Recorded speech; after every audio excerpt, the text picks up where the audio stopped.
Hello guys, आपका फिर से मेरे चैनल कमला बेस्ट में स्वागत है। आज मैं आपके सामने भीष्म पितामह से जुड़ी कुछ बातें आपके सामने रखना चाहती हूँ, जो इस प्रकार से है।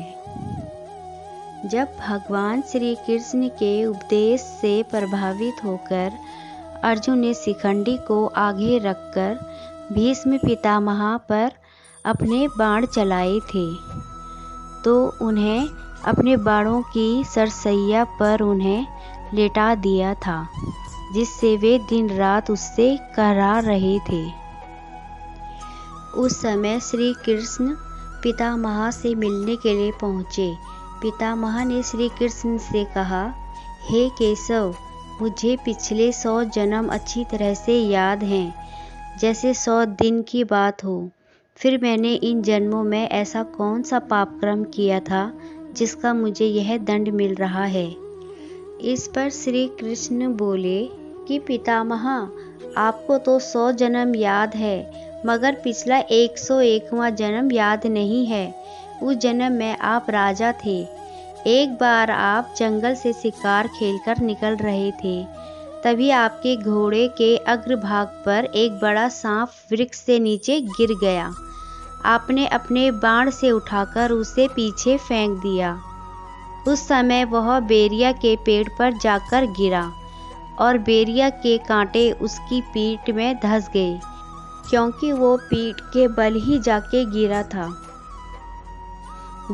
वो जितना निकलने की कोशिश करता, उतना ही कांटे उसके पीठ में चुभ जाते, और इस प्रकार वो 18 दिन जीवित रहा और ईश्वर से प्रार्थना करता रहा, जिस तरह से मैं तड़प तड़प कर मृत्यु को प्राप्त हो रहा हूँ, ठीक उसी प्रकार तुम भी होना।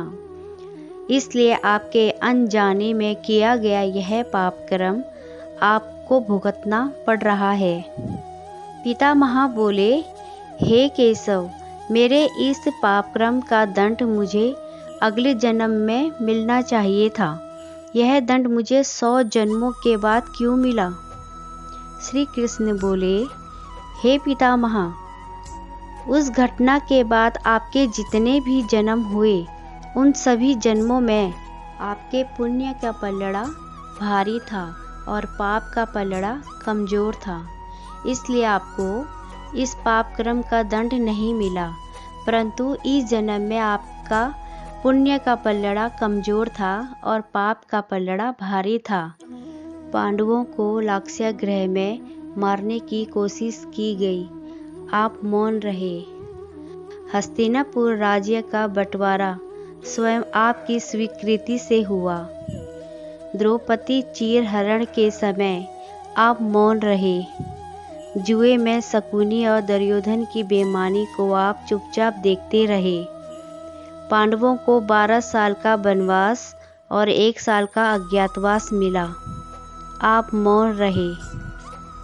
जब मैं शांति दूत बनकर हस्तिनापुर में शांति का प्रस्ताव लेकर गया था, दुर्योधन ने मुझे बंदी बनाने की चेष्टा की, परंतु आप फिर भी मौन रहे। दुर्योधन के पाप कर्मों को जानते हुए भी आप पाप, अधर्म और असत्य के पक्ष में रहे। यह समस्त आपके पाप कर्म थे, क्योंकि आपने इन समस्त पाप कर्मों में अपनी मौन स्वीकृति दी थी। आप विरोध कर सकते थे, परंतु आपने विरोध नहीं किया, और साथ में आपके पिछले 101वां जन्म का पाप भी जुड़ गया है। और जिस रूप से उस सांप की मृत्यु हुई थी, उसी तरह से आपकी भी मृत्यु होगी। अब भीष्म पितामह को अपने सारे सवालों का जवाब मिल गए थे।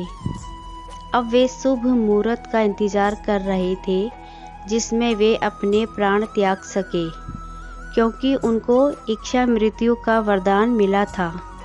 उन्होंने अपने सभी सगे संबंधियों को बुलाकर उनके सामने अपने प्राण त्याग दिए।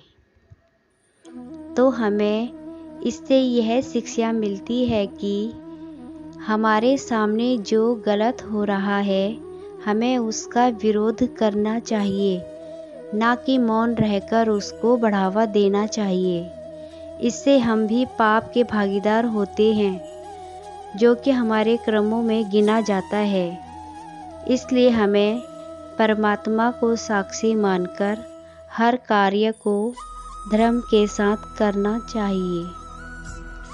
गाइस, अगर आपको यह कहानी पसंद आई है तो आप मेरे चैनल को लाइक, शेयर, सब्सक्राइब ज़रूर करें, ताकि मैं आपके सामने इस तरह की कहानियाँ लेकर आती रहूं। धन्यवाद।